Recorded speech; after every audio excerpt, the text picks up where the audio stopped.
प्रतिमा, तो 46 घंटे तक चला रेस्क्यू ऑपरेशन आखिरकार खत्म हो गया है, मुकम्मल हो गया है। हमारे सहयोगी शशांक इस वक्त आपको तस्वीरों में नजर आ रहे हैं। शशांक, बहुत महत्वपूर्ण हो जाता है समझना कि 46 घंटे तक चला रेस्क्यू ऑपरेशन पूरा हो गया है, लेकिन क्या कुछ परेशानी सामने आई?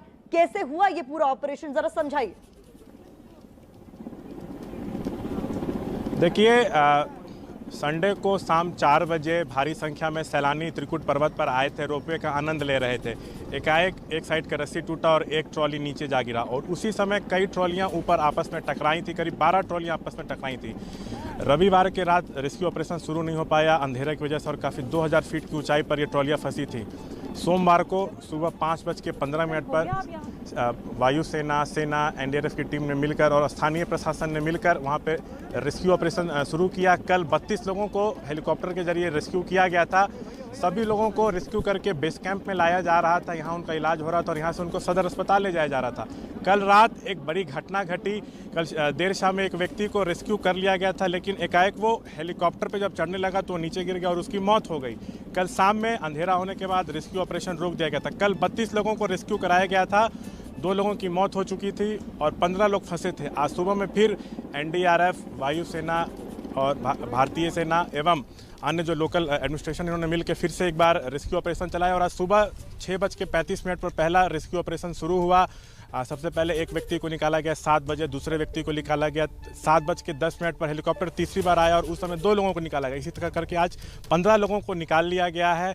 ऑपरेशन जो है 46 घंटे तक चला और ये अब समाप्त हो चुका है। हमारे साथ कुछ झारखंड पुलिस के जवान भी हैं जो बेस कैंप में लगातार कैंप कर रहे थे। जो भी वहाँ से यहाँ आ रहा था उनकी ये मदद कर रहे थे, हॉस्पिटल ले जाने में सहायता कर रहे थे, हर संभव कदम यहाँ उठाया जा रहा था। ये अब ऑपरेशन सफलतापूर्वक समाप्त हो गया है, लेकिन एक बहुत चुनौतीपूर्ण ऑपरेशन था। एनडीआरएफ, इंडियन एयरफोर्स, भारतीय सेना, उसके बाद सब लोकल एडमिनिस्ट्रेशन ने, झारखंड पुलिस ने मिलकर रेस्क्यू ऑपरेशन चलाया। तो कितना कठिन था आप लोगों के लिए? ये बहुत ही कठिन था सबको वापस जिंदा लाना, लेकिन लगभग लोग जिंदा आ चुके हैं और एक अभी लास्ट में अभी फंसे हुए हैं, लेकिन लगता है वो भी जिंदा वापस।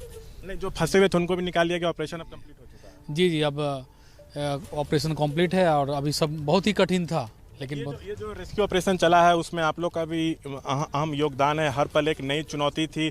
क्या पहले कभी आप लोगों ने इस तरह का इतना खतरनाक सिचुएशन का सामना किया है? नहीं, इस तरह का सिचुएशन का सामना नहीं किए हैं, लेकिन ये जो ऑपरेशन था बहुत खतरनाक था और सब हम लोग सुरक्षित निकाल लिए हैं और एक थोड़ा सा ही हुआ है। बार बड़े अधिकारियों से क्या आप लोग को निर्देश मिल रहा था सिचुएशन को टैकल करने के लिए? नहीं, सिचुएशन को टाइट करने के लिए जनता को इधर उधर नहीं घबराना है और सारा जो सिस्टम हुआ सब ठीक ही हुआ है। ड्रोन के द्वारा पानी और खाना पीना सारा सिस्टम उसमें दिया। हमारे साथ जैप के एक और जवान हैं। आप लोगों ने पहले कभी इस तरह का इतना खतरनाक मंजर देखा था? 2000 फीट की ऊंचाई के ऊपर कई लोग फंसे थे, कई घंटों तक फंसे रहे। आप लोग उनको निकालने में मदद कर रहे थे, यहाँ पर भी आप लोग लगातार कैंप किए थे। तो क्या इस तरह का कभी आपने देखा था? जी, हम लोगों ने तो नक्सल ऑपरेशन किया हुआ है, लेकिन यहाँ जो सिचुएशन है यहाँ सर कोई रोपवे में जो बनाया गया है घूमने के लिए वो तो ठीक है, लेकिन कोई फंस जाने के बाद अल्टरनेटिव ऑप्शन नहीं था। तो इसलिए लास्ट में जो है हेलीकॉप्टर वगैरह से इंडियन आर्मी, ये एयरफोर्स के जो हेलीकॉप्टर है, एनडीआरएफ, उनको लाना पड़ा। मतलब आपको लगता है कि जो ट्रॉली है यहाँ पे सबसे बड़ा ये रोपवे है, यहाँ पर एक अल्टरनेट व्यवस्था होनी चाहिए थी कि